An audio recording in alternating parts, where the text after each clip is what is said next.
So we've just been sat here, just about to record an episode of Off World Off Topic, and some news just broke. Sam nearly lost it.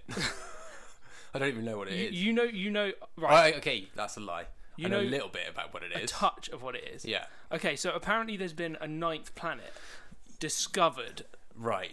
Okay. Actually, like that was what the headline was. A 9th planet has been discovered. Yeah. So they found what looks like disturbances in Kuiper belt objects that suggest that there's a planet there. Okay.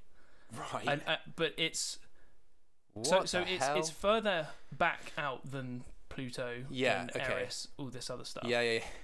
So it's further out than them. Sure. It orbits like once every 10 to 20,000 years. What? And it's about 5 to 10 times the size of the Earth. Jesus Christ. Okay, that's massive. I was thinking it was going to be like just a large Kuiper belt object. No, it's a planet. That's a full-on planet. That's too big to be. That's crazy. 5 to 10 times the size.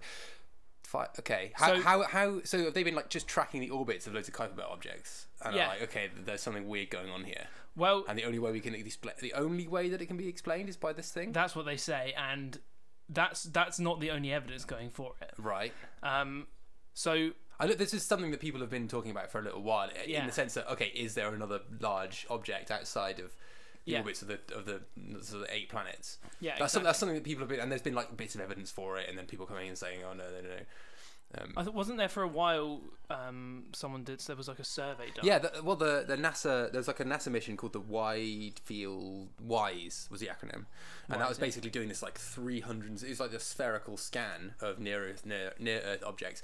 I mean near Earth meaning like up to like stars. So it was like stuff that was like close star systems as well as stuff in our solar system, and that came back saying that there's like definitively nothing like the size of Saturn or bigger within like 20,000 AU or something like that. So AU being distance from the Earth and sun. Well, so obviously it's smaller than that. Then. So like people have talked about potentially a 5th planet. A ninth planet. A 9th planet. Yeah, not just nothing.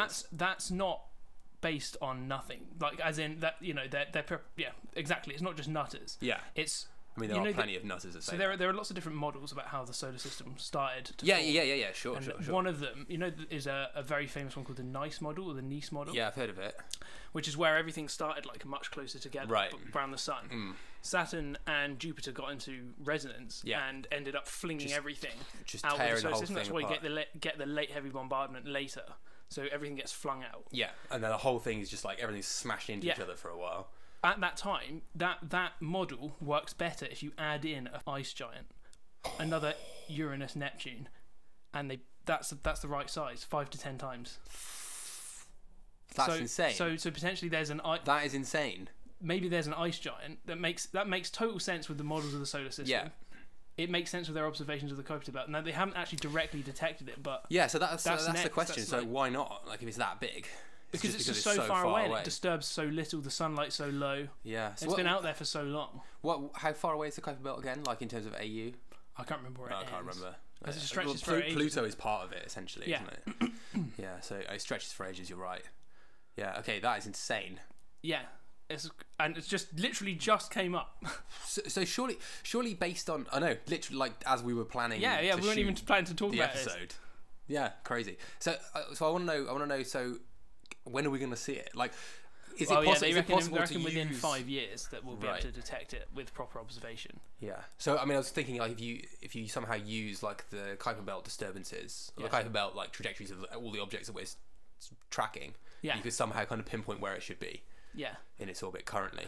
20,000 years to go around the sun. I think they end up doing that stuff like quite a long time after it's passed through.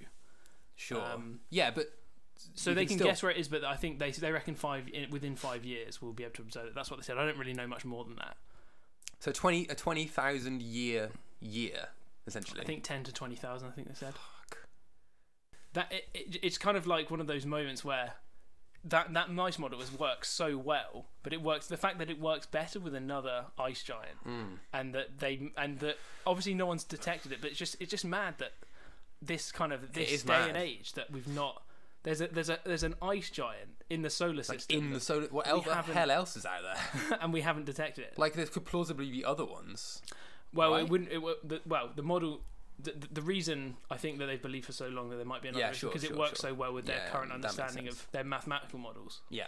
Of what forms the solar system. So probably, there might be others, but it would require a kind of a rethink maybe of that model, depending on how big they are. So this is sort of like the missing piece in the kind of planet in the solar system formation puzzle. One of the a big. If you follow that nice model. Yeah. There's something kind of slightly, like not really true. I'm not scared by it, but there's something kind of like slightly ominous creepy, about the thought of this like giant ball of like ice and rock. Well, maybe not rock, but ice that's way out there. And like I'm just imagine like what's it going to look like? Man. Like it's an entire like a the ice giants are so kind of distinctive. Yeah. Just sort of rethinks your kind of just the local sort of area just that we live in the galaxy. Well, apparently that WISE mission like found shitloads of like brown dwarfs and stuff that are real close. Like obviously not anywhere near as close as that. I mean they are brown dwarfs. So like outside the Oort cloud, proto stars or whatever. Outside the Oort cloud, I mean they're their own stars, so they have their own potentially have their own systems of like dust or whatever. So they're not part of our solar system, but it's still found like thousands of these things that no one's ever spotted before. Actually, I should mention that the people who've discovered it are the people who discovered Eris. Okay.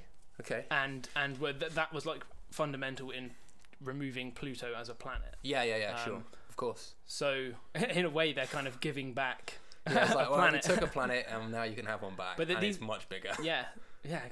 And they're like these are real deal like sort of planet hunter people. I mean they discovered Eris. I mean they're at Caltech, I think. I'm not. Yeah, this isn't like a crazy story that's come out. It'd be interesting to see how it develops. It'd be interesting to see like this is just broken. Yeah. Like, the news part of this has just been the headlines have just come out. So just now.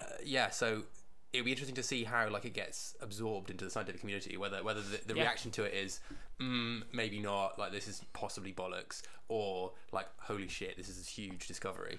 Yeah, it'd be really interesting to see in the next sort of couple of weeks how that settles. You wouldn't call it like a discovery yet. No one's going to call it a discovery yet. No, but and we're kind of now talking about it like it is one. But it sounds like from what they've got that okay, it makes sense with a lot of other things that line up. Yeah, it's certainly not a detection, but it wouldn't be surprised at all now if we do make one. Yeah. How cool is that? That's mental.